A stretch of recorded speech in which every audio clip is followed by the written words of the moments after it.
Kan judulnya ada kurma nggak sini? Oh ada. Oh komplit. Ada kurma. Kalau Anda makan kurma, Nabi SAW biasa makan kurma dengan semangka. Kenapa? Sains ternyata menjelaskan bahwa ternyata Fa atau besi yang ada pada kurma ini itu terikat dengan sangat sempurna dan bisa meningkatkan fungsi Fa itu ketika dia ketemu sama vitamin C. Maka makanlah kurma dengan semangka atau jeruk. Kan tinggi itu vitamin C-nya. Atau apa lagi? Biar Anda kuat tulang-tulangnya, habis Anda makan kurma, Anda ngapain? Anda minum persan jeruk nipis sama madu. Wah, you are strong man lah. Minum itu. Vitamin C dapat, enzim dapat, semua dapat. Dan perkasa luar biasa. Kenapa? Ada besi di sini. Kuat kita nanti. Dan jangan berlebihan. Termasuk ibu-ibu yang mau hamil atau sedang hamil, makan kurma boleh nggak? Boleh. Tiap hari. Tapi hanya 7 butir itu cukup. Nggak usah lebih. Kita masih butuh energi nggak? Masih butuh. Kita butuh protein. Protein kita dapat dari mana? Dari beliau ini. Ini minyak. Minyak apa? Ini minyak zaitun. Minyak zaitun ini barulah sains ternyata menjelaskan dia mengandung namanya MUFA. MUFA itu medium unsaturated fatty acid. Salah satu minyak terbaik yang bisa digunakan untuk meningkatkan fungsi jantung, membagi kolesterol ada pada zaitun. Sehingga nanti apa? Ketika malam mau tidur minumlah zaitun 1 sendok makan. Ketika Anda bangun ketika sahur, jadi sahurnya gimana nanti Pak? Gampang. Sahurnya gimana? Anda minum infus kayak beginian, Anda makan kurma 3 butir, minum ini 1 botol. Bagus memang sudah dibatasin ya, biar nggak roaming. Minum ini 1 sendok makan, udah cukup buat energisnya. Habis itu ngapain? Doa banyak-banyak. Kan sahur harusnya banyak doa. Ya Allah, kuatkan aku hari untuk beribadah, kuatkan baca Quran ya. Teman-teman kemarin ada lihat postingan saya tentang Ramadan nih. Kalau bisa jadikan Ramadan terbaik, paksain diri Anda. Kalau bisa 1 hari tembus 10 juz. Bisa nggak? Bisa, cuma butuh 5 jam kok.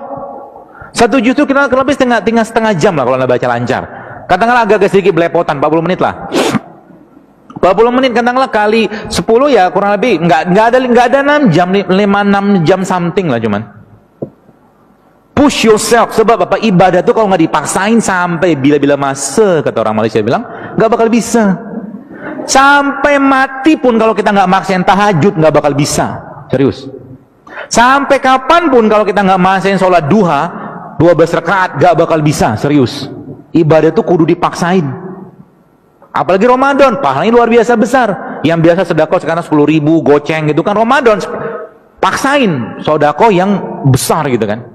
Apalagi kalau kita baca Al-Quran, minta sama Allah. Jadi ketika Anda baca Quran nanti, minta sama Allah, ya Allah, jika ada penyakit dalam badanku, dalam kolbuku, maka jadikan Al-Quran ini sebagai penyembuhnya. Itu janji Allah begitu. Maka apa yang terjadi? Subhanallah, Al-Quran akan merontokkan radikal bebas kalau bahasa saya. Radikal bebas di mana? Radikal bebas di dalam kolbu kita. Radikal bebas yang ada dalam aliran darah kita. Radikal bebas yang ada pada organ-organ kita. Subhanallah kan? Maka Allah katakan apa dalam Quran? Wa nunazzilu minal Quran ma huwa syifa wa rahmatul lil mu'minin. Dan kami turunkan Al-Quran itu sebagai syifa, sebagai penyembuh.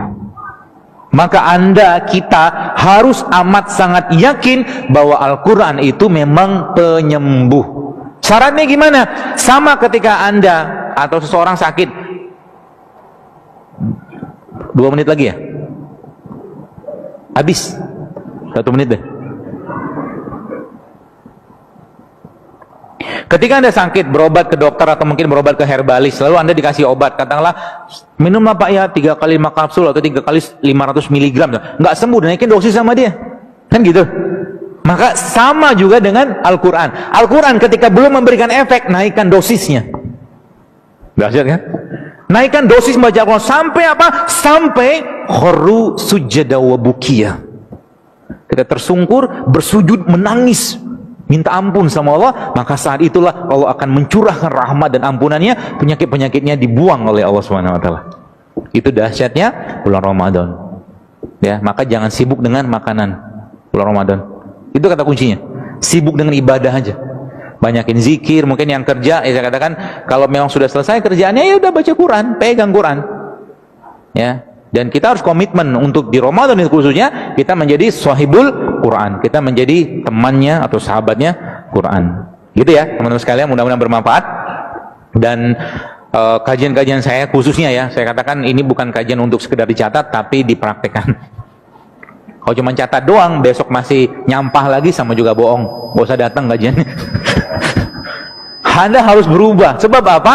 Apa yang kita masukkan dalam diri kita saat ini, itu akan menjadi gen yang akan kita wariskan ke generasi depan. Ya, dan kita lihat Indonesia saat ini luar biasa besar ya. Apa boleh saya katakan? Ya, boleh saya katakan peracunan tanda kutip makanan kita saat ini mengerikan luar biasa. Sehingga apa? Tandanya apa? Autoimun zaman dulu nggak banyak, sekarang berjibun, berlimpah autoimun. Penyakit-penyakit yang nggak ada 50 tahun itu sekarang